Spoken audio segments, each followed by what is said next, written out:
Hi friends, मैं उपेंद्र कुमार पांडे। आप देख रहे हैं पंडित उपेंद्र स्टडी क्लासेस में। गैस में जैसा कि आप लोग को मैकेनिकल इंजीनियरिंग आईएमईडी के चैप्टर 8 के कुछ टॉपिक आपको नेक्स्ट क्लासेस में मैंने बात किया था। आज का टॉपिक होने वाला है लेखाकरण या लागत, यानी चैप्टर 8 में बात करेंगे लेखाकरण एवं लागत क्या होता है, यानी अकाउंटिंग और कॉस्टिंग क्या होती है।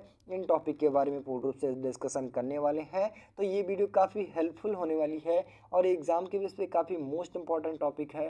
तो वीडियो लास्ट तक देखना है, तभी आप लोग को समझ में आएगा। चलिए मैं बात करें, जैसा कि आप स्क्रीन के माध्यम से देख पा रहे हैं, चैप्टर 8 हमारा क्या है, लेखाकरण एवं वित्त का मूल, यानी basic of accounting and finance क्या होता है।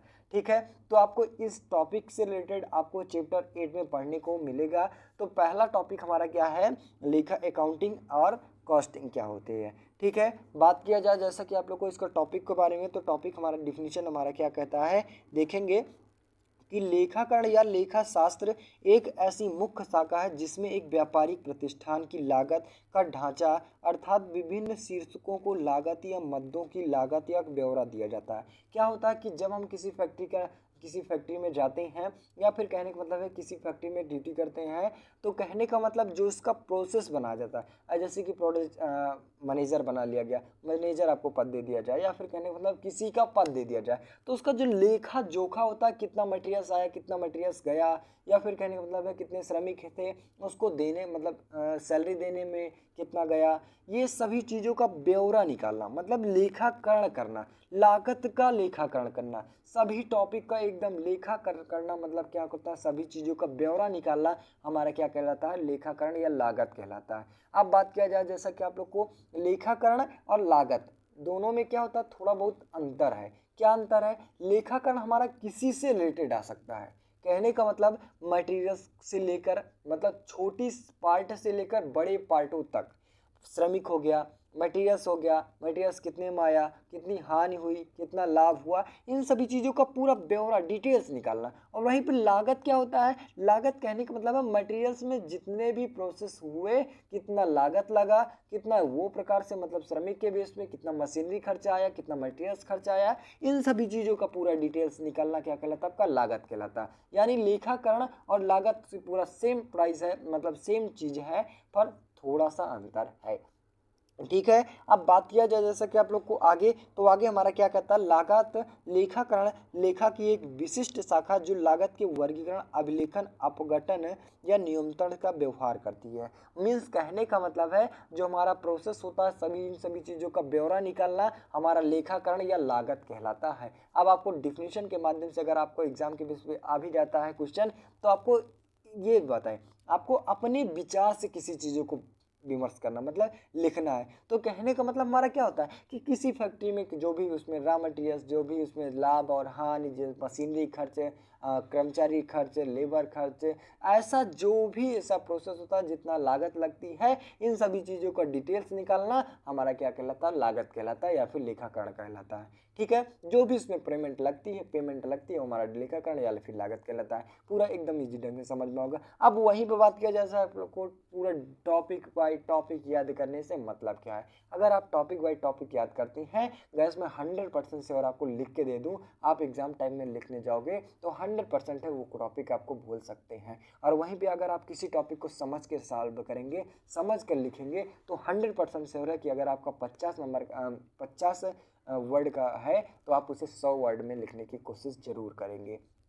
ठीक है, नेक्स्ट टॉपिक की बात किया जाए, लेखाकरण एवं लागत ज्ञात करने के उद्देश्य, यानी क्या होता है, ऑब्जेक्टिव ऑफ कॉस्टिंग और अकाउंटिंग क्या होता है। ठीक है, इनके बारे में, इसके जो उद्देश्य होते हैं, कौन कौन से उद्देश्य होते हैं, तो देखेंगे इनके निम्नलिखित उद्देश्य होते हैं। तो पहला हमारा आता है कि प्रत्येक प्रक्रम एवं संक्रिया पर लगी लागत को ज्ञात करना। ठीक है, मतलब जो इसका जो प्रोसेस होता है सभी चीज़ों पर डिपेंड करता है, सभी चीज़ों पर, कहने का मतलब मटेरियल से लेकर लेबर खर्च तक, जो भी उसका प्रोसेस होता है, सभी चीज़ों का लागत मतलब क्या होता है, डिटेल्स निकालने के लिए हम इसका प्रयोग करते हैं।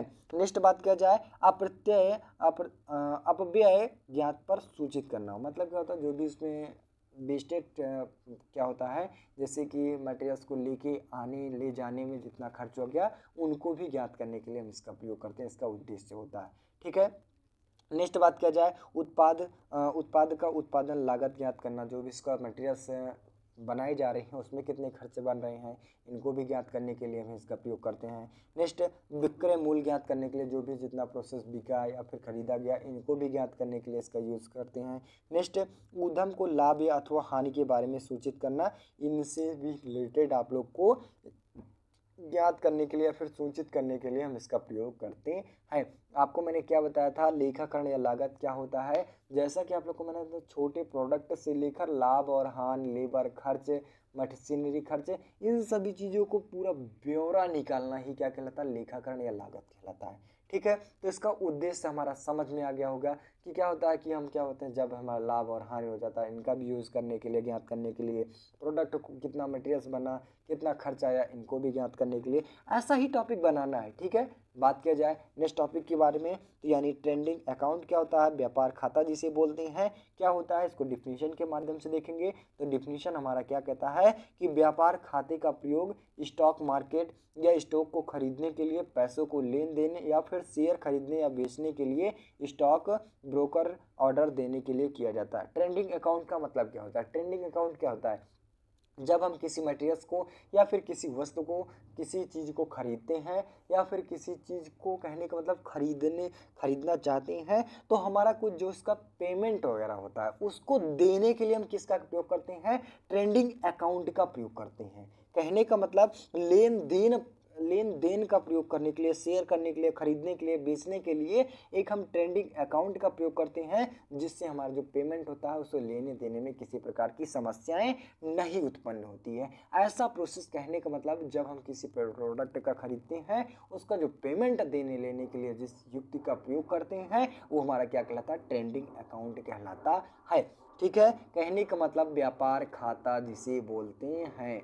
अब बात किया जाए, जैसा कि आप लोग को, जैसे कि क्या होता है कि सबसे पहले किसका राज था, अब पेमेंट हैंड टू हैंड दिया जाता था। अब क्या होता है, धीरे धीरे उसका प्रोसेस क्या होता है, ऑनलाइन पेमेंट करने लगे। तो ऐसा ही प्रोसेस, उसमें क्या होता है, इसमें लेखा जोखा नहीं कर पाते थे, बट इसमें जो ऑनलाइन पेमेंट में है इसे लेखा जोखा पूरा विधिवत ढंग से किया जा सकता है। उसी के प्रयोग से कहने का मतलब है ट्रेंडिंग अकाउंट का मतलब क्या, कि जब हम जितना प्रोडक्ट लेते हैं, जितना प्रोडक्ट बेचते हैं, या फिर कहने का मतलब है ऐसा जिसका पेमेंट होना होता है वो खुद जाके ऐड हो जाता है। कितने हम इस मंथ में पेमेंट लिए, कितना प्रोडक्ट बेचे, कितना खरीदे, इन सभी चीज़ों का ब्यौरा क्या होता है चेक करने के लिए भी हम क्या करते हैं, एक हिसाब से हम ट्रेंडिंग अकाउंट का प्रयोग करते हैं। बात किया जाए ट्रेंडिंग अकाउंट का यूजेस कहाँ किया जाता है, तो पेमेंट लेने के लिए, लेने या देने के लिए प्रयोग किया जाता है। ठीक है, आगे बात किया जाए, टॉपिक हमारा क्या आता है, इस तरह ट्रेंडिंग अकाउंट सिर्फ ट्रेंडिंग करने के लिए ही होता है, जहाँ पर हमारे शेयर खरीदना और बेचने, ऑर्डर, पैसों की डेबिट और क्रेडिट का रिकॉर्ड रखता है। वही कहने का मतलब है क्या होता है, जब हम किसी चीज़ को खरीदते हैं तो लेने देने के लिए, डेबिट क्रेडिट को रिकॉर्ड करने के लिए, रिकॉर्ड रखने के लिए हम किसका प्रयोग करते हैं, ट्रेंडिंग अकाउंट का प्रयोग करते हैं। आई होप गैस यहाँ पे आप लोग को ट्रेंडिंग अकाउंट के बारे में पूर्ण रूप से जानकारी मिली होगी। नेक्स्ट टॉपिक की बात किया जाए, व्यापार यानी ट्रेंडिंग अकाउंट के लाभ कौन कौन से होते हैं, देखेंगे डिफिनीशन के माध्यम से। तो डिफिनीशन हमारा क्या कहता है, पहला, इसके निम्नलिखित लाभ होते हैं। पहला हमारा क्या कहता है, शेयर खरीदना और बेचना बिल्कुल आसान हो जाता है। क्या होता है कि इसमें जो ब्यौरा उत्पन्न किया जाता है, मतलब कहने का मतलब डिटेल्स जानकारी लिखनी पड़ती है। ठीक है, तो ऐसा प्रोसेस बिल्कुल भी नहीं करना पड़ता। ट्रेंडिंग अकाउंट में क्या होता है कि जब जितना प्रोडक्ट हम लेते हैं वो भी जाके सेव होता है, और जितना प्रोडक्ट हम खरीदते हैं वो भी जाके हमारा सेव हो जाता है, जिससे जो हमारी पेमेंट होती है उसमें लेन देन में किसी प्रकार की समस्याएं नहीं उत्पन्न होती है। नेक्स्ट टॉपिक की बात किया जाए, शेयर खरीदने के लिए पैसों को डेबिट और क्रेडिट की सुविधा हो जाती है, मतलब आसानी से हम क्या करते हैं, पेमेंट वगैरह डेबिट और क्रेडिट भी कर सकते हैं। नेक्स्ट बात किया जाए, शेयर बेचने के लिए एकदम आसान, सुरक्षित और विश्वसनीय एवं सुविधाजनक होता है। क्या होता है कि जब हम सारा ब्यौरा हमें पता रहेगा तो किसी भी श्रमिक के बारे में, किसी भी लेबर के बारे में किसी भी प्रकार की समस्या नहीं होती है। मतलब उसका जब हिसाब हमारा सही रहेगा तो हम प्रोडक्ट देते रहेंगे और वो हमारा प्रोडक्ट खरीदता रहेगा। इसी प्रकार का ऐसा समझाने के लिए, मतलब सुलझाव उत्पन्न करने के लिए, किसी प्रकार की समस्या न उत्पन्न करने के लिए हम ट्रेंडिंग अकाउंट के हमारे लाभ ज़्यादा यूज़ करते हैं, यही हमारा इसका लाभ हो जाता है। नेक्स्ट टॉपिक की बात किया जाए, शेयर को ऑटोमेटिक क्रेडिट या डेबिट करना। क्या होता है कि जब हम क्या करते हैं, किसी न किसी प्रकार से अगर किसी न प्रकार की समस्याएं उत्पन्न हो जाती है, कहने का मतलब है ले आने जाने में, प्रोडक्ट को। तो क्या होता है कि हम क्या करते हैं, पेमेंट कटा देते हैं। तो जो हमारा मकान मालिक है वो क्या होता है, मालिक होता है, वो हमारी दुकान पर प्रोडक्ट पहुंचा देता है। क्या प्रोडक्ट, ऑनलाइन पेमेंट के जरिए क्या होता है, पहले क्या होता पैसा प्रोसेस होता है, तो पहले हम जाते थे, पेमेंट कटाते थे, पेमेंट कटाने के बाद उस प्रोडक्ट को लाते थे। अब ऐसा कुछ भी प्रोसेस नहीं होता, घर में बैठे रहेंगे और आप जाके पेमेंट कर दीजिए और आपका जो प्रोडक्ट है आपके घर पे आ जाएगा। क्यों, किसके माध्यम से, तो ट्रेंडिंग अकाउंट के माध्यम से ऐसा प्रोसेस हुआ। मतलब ऑनलाइन पेमेंट की वजह से ऐसा प्रोसेस हुआ। किसका यूज कर रहे हैं हम, ट्रेंडिंग अकाउंट का प्रयोग, ट्रेंडिंग अकाउंट का प्रयोग कर रहे हैं। नेक्स्ट टॉपिक की बात किया जाए, आप दुनिया में कहीं भी रहते हैं शेयर खरीद और बेच भी सकते हैं। वही कहने का मतलब है, अगर आप कहीं पर भी हैं, अगर उस प्रोडक्ट शेयर ट्रेंडिंग अकाउंट का प्रयोग करते हैं तो प्रोडक्ट को कहीं से भी आप बेच सकते हैं, कहीं से भी आप खरीद सकते हैं और उसका डेबिट और क्रेडिट भी कर सकते हैं। किसके जरिए, तो ट्रेंडिंग अकाउंट के जरिए। यही सब हमारा क्या होता है, इसके एडवांटेज यानी लाभ हो जाते हैं। आई होप गैस यहाँ पे आप लोग को दोनों टॉपिक के बारे में पूर्ण रूप से जानकारी मिल गई होगी। तो बस गैस आज के लिए इतना ही। वीडियो अच्छी लगी हो, चैनल पर नए हो, चैनल को सब्सक्राइब कीजिए, ज़्यादा से ज़्यादा शेयर करने की कोशिश कीजिए। मिलते हैं नेक्स्ट वीडियो में, तब तक के लिए जय हिंद।